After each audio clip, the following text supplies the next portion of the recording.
नवरात्र में छोड़ा भौजी घर के तू काम। कुछ दिन तू लगावा शेरा वाली पे ध्यान।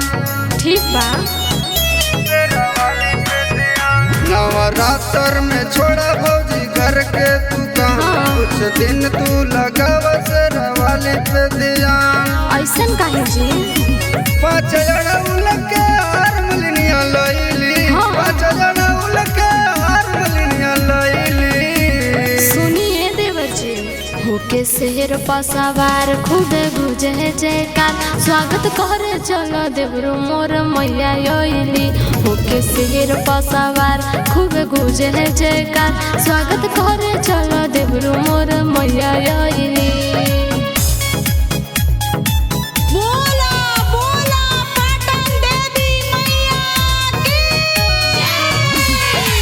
गरिमा रिकॉर्डिंग स्टूडियो मुंबई। भक्ति में नगर बटो रंगाई। मैया के कृपा सबका पे छाई।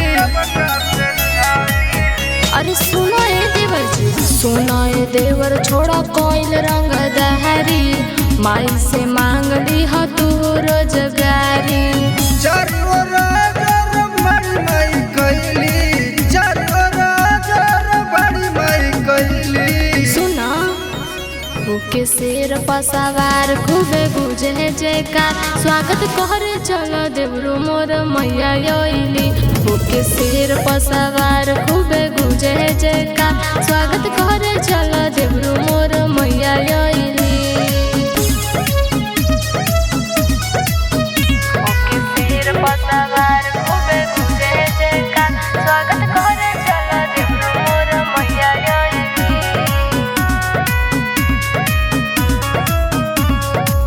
मेला में घूम ले हम किन ले हम पिज्जा।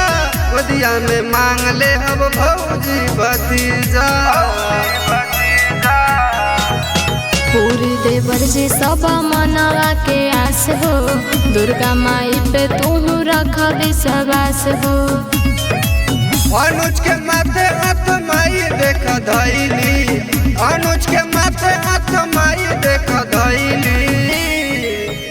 होके शेर पर सवार खूबे गुजे जयकार। स्वागत करे चलो देवरू मोर मैया योइली। होके शेर पर सवार खूबे गुजे जयकार। स्वागत करे चलो देवरू मोर